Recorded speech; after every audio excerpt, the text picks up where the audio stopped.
In this video, I'm going to show you exactly how to make a course on Whop, step by step, even if you're starting from scratch. By the end, you'll know how to set up the course app, organize your chapters and lessons, add your content, and save everything properly so your course is ready to share. If this tutorial helps you, make sure to hit like and subscribe for more simple software guides just like this one. Alright, let's jump in. Before you can build a course on Whop, you need to prepare your learning infrastructure first. Since Whop works as an app-based ecosystem, the first thing you want to do is make sure your seller panel and community setup are already in place. From your home feed, click Dashboard in the left navigation sidebar. This takes you into your seller dashboard, where you can manage everything related to your Whop. Once you're in the dashboard, look for the admin area inside your Whop. From there, click the App Store button, or in some layouts you may see Add App instead. This opens the Whop App Store, where you can add different tools and features to your workspace. Now find the Courses app and click Add. Whop will then ask which product or products should be able to access this course. Choose the correct product access settings, then confirm your selection. Here's a useful tip. One Courses app equals one course, so if you want to create multiple separate courses, the best approach is to add a new Courses app for each one. You can also use the Settings cog to rename each course app so everything stays organized and easy to manage. Now that the app is installed, it's time to initialize the course builder.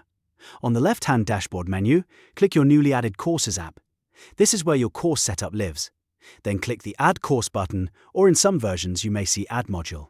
A pop-up will appear asking for the basic course details. Give your course a clear name, add an optional description if you want to explain what the course is about, and upload a cover thumbnail so it looks professional and polished. When you're done, click Create. After you create the course, Whop will take you straight into the Contents dashboard. This is where the real course building happens. Think of this as your main workspace for organizing the full learning experience. Next, let's map out your course layout. Inside the course editor, you'll notice that Whop gives you a structure to work with right away. Your first chapter is the default starting block. Click directly on its name to rename it to something more useful, like Introduction, Getting Started, or Module 1. This helps students immediately understand the flow of the course. To add content inside a chapter, use the Add Lesson button. This lets you instantly create different lesson types depending on what you're teaching. You can add a multimedia lesson, a PDF lesson, or a quiz lesson. That means you can mix video, downloadable materials, and interactive learning all inside one course. If your course is going to be longer, you can create entirely new chapters by using the Add New Chapter button, farther down in the editor. This is the best way to keep large courses clean and easy to follow. Instead of dumping everything into one long list, break the material into sections so your students can progress in a logical order. And if you ever need to rearrange your lessons, Whop makes that simple too. Once you have multiple lessons, just grab the reorder handle and drag and drop them into the sequence you want. This is great when you decide a lesson should come earlier or later in the learning path. If you make a mistake, don't worry. You can delete any lesson by clicking the three-dot context menu at the top right of the lesson card and selecting Delete. That gives you a quick way to clean up your course without starting over.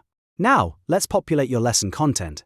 Click into a specific lesson, and you'll see the lesson fields where you can build out the actual learning material. Here, you can type in text, paste in your content, or add native video links such as YouTube or Loom embeds. This is where your lessons come to life. You can also attach downloadable reference files, like PDFs, slide decks, worksheets, or any supporting resources your students may need. If your course is meant to release content over time, you can also configure a drip feed schedule so lessons unlock gradually, instead of all at once.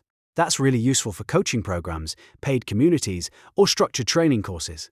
Now listen carefully, because this is the most important checkpoint in the whole process. After you make any edits or add anything to a lesson field, always save your progress manually. Look for the Save Changes button at the top right of the screen, right next to the Copy Link button. Make it a habit to click Save every time you update a lesson, so you don't lose your work. And that's it. You now know how to make a course on Whop from start to finish, including setting up the Courses app, building your course structure, adding lessons, organizing chapters, and saving everything correctly. If you found this helpful, please hit the like button, subscribe for more tutorials, and I'll see you in the next one.